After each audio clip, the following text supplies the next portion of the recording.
Natal Saturn in Libra, important takeaways. In this video, I'm going to be breaking down natal Saturn in Libra, everything you need to know about this placement and how to master this placement. Now, I've discussed this before, but I've decided to redo it and make it better this time. Okay, so let's get into it. Natal Saturn in Libra.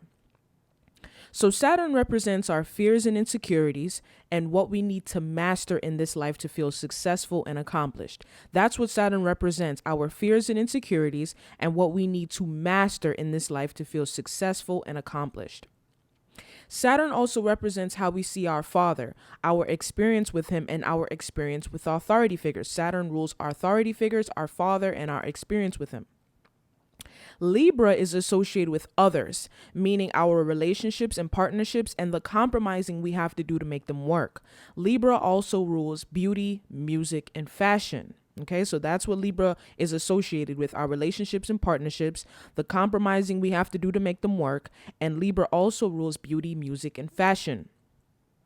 Natal Saturn and Libra people have fears and insecurities surrounding their ability to form and maintain successful and healthy relationships and partnerships. Okay, so this is the fear and insecurities that natal Saturn and Libra people tend to have. Their fears and insecurities are associated with their ability to form and maintain successful and healthy relationships and partnerships.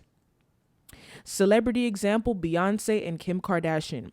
Now, these two examples are great examples that represent to show you how to master this placement. Because when you look at these two women, what are these two women known for? Their successful marriage, right? And the fact that their marriage has contributed to a lot of their success. If Beyonce and Kim Kardashian weren't married to powerful men, they wouldn't be as successful as they are. That's just the truth, because the partnerships that we form, if we form successful, healthy partnerships and we connect with other people that are just as powerful and just as driven, that will help us to become more powerful and more driven. So these two examples are perfect examples of how you have to master Saturn, relationships, and partnerships. And these two women have done that, which is the reason why they're so successful.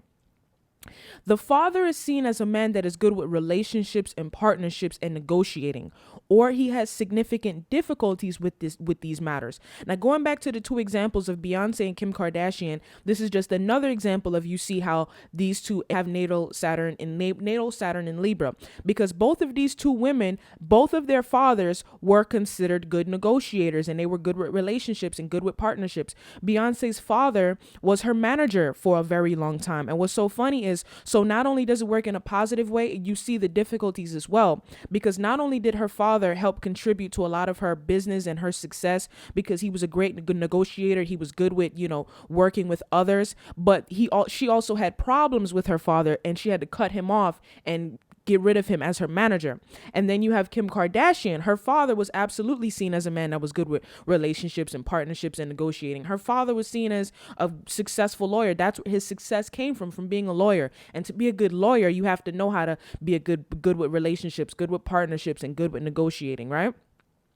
This is similar to having natal Saturn in the 7th house because Libra rules the 7th house. So if you have this placement, you want to make sure you study natal Saturn in the 7th house as well, because Libra rules the 7th house, and you will find that information resonates with you and sounds like you because Libra rules the 7th house.